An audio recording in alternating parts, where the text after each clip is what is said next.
Both Gervonta Davis and Ryan Garcia signed contracts for an April 15 super fight in Las Vegas at an 136-pound catchweight. Finally, the boxing gods have blessed us. Tank and Ryan Garcia finally signed contracts, and they're going to fight in a few months. I'm going to break down how important this fight is for boxing, and I'm also going to break down who I think at this moment is going to win and why. If you're new to the channel, make sure you hit that subscribe button and follow me on Twitch at SuperTeon.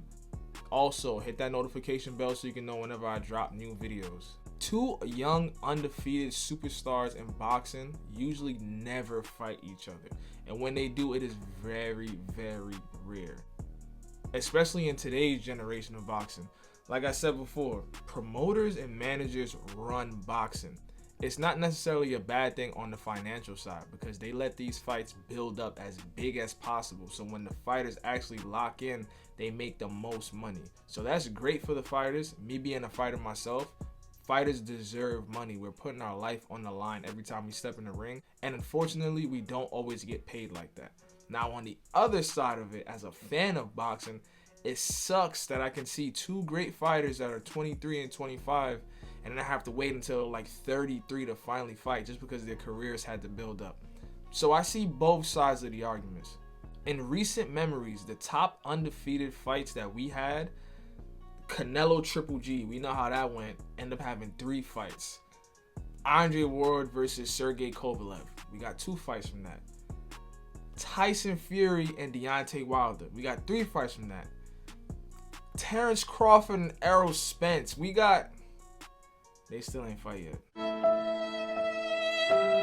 Basically, you see where I'm trying to go. When two fighters have never lost before and they're looking nearly perfect in the ring and they have to fight each other, it brings that extra excitement to the fight. For this fight, I have Tank winning.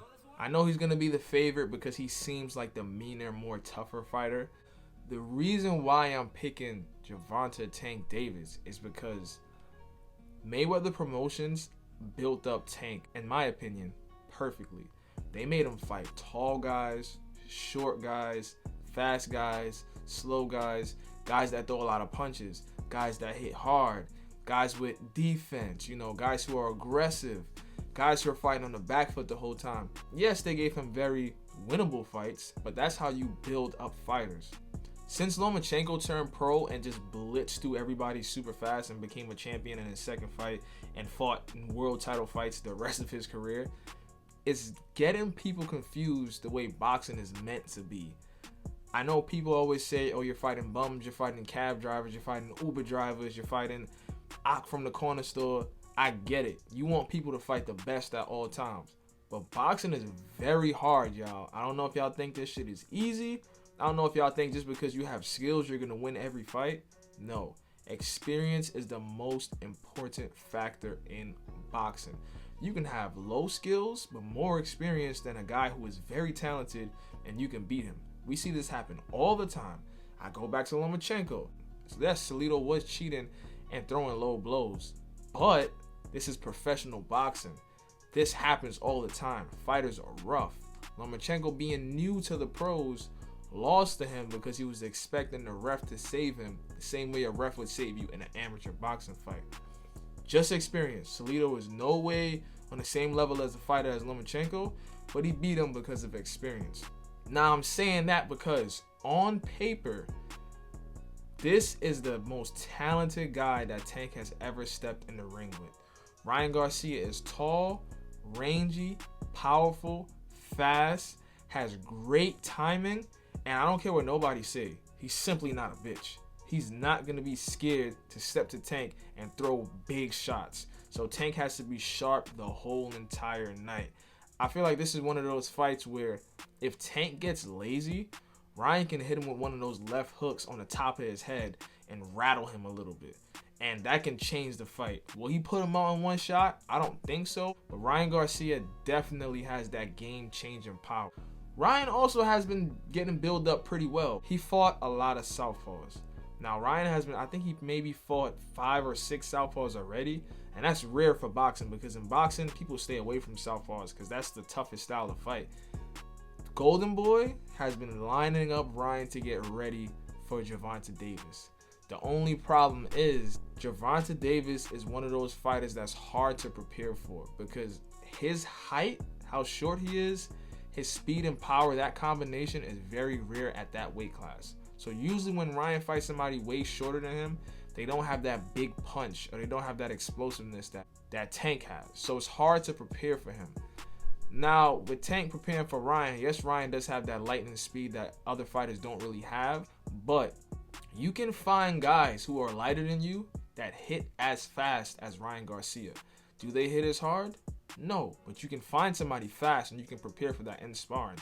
Can you find somebody with that same kind of speed and power? No, but you can get a tall guy that's like 154, that's way taller than Tank, that punches hard. So Tank can learn how to see somebody tall in front of him that's throwing these big shots. And I'm saying learn like Tank never seen this before. He fought Mario Barrios, who was way taller than him. So basically what I'm trying to say is Tank is more prepared for this fight than Ryan Garcia is. And I think that is going to be the biggest factor. They're both great fighters. I can see both of them beating a lot of other fighters, and I can also see both of them potentially losing to other fighters because styles do make fights. But I think this style matchup is going to be very, very, very favorable for Gervonta Tank Davis. And I think Ryan is going to fall short. But with him losing, I think his career is still going to go up because he's doing something that a lot of these other fighters didn't get a chance to do yet. And that's fight another top fighter at a young age. Devin Haney is there. Shakur Stevenson is there. Teofimo Lopez is there. Those are the biggest names I'll bring up right now. Yes, Teo fought Lomachenko. No disrespect to Loma and no disrespect to Teo. But Loma was already a little bit older. Still great. Still great. So I'm not taking away nothing from Teofimo. I'm just saying it's not the same as two young, unproven fighters fighting each other for the first time. And they're like, all right, let's see who's the truth. I'll bring up another example from back in the day. Two, actually. Sugar Ray Leonard, he fought Roberto Duran. They were both young. Duran moved up. He beat him the first time. But it was just a test. Those fights like that prove who you are as a fighter. You need these fights to evolve. And Sugar Ray Leonard, he also fought Rafael Benitez. Very young. Both of them young. Not even technically not in their prime yet, but young, undefeated, and hungry. And it both elevated them. So I think Tank is going to get better from this fight, and Ryan is going to get better from this fight. So this fight overall is great and amazing for boxing. So I can't wait until April 15. I'm definitely going to watch that fight. I'm going to do another more technical breakdown closer to the fight. We're still about 2 months away, so it's no reason for me to really get into detail with everything in terms of skills, what setups I think they're going to use, how somebody is going to win. So I'll wait until closer to the fight, maybe fight week. But Tank versus Ryan, man, we finally got it. Whew, this one's going to be fun.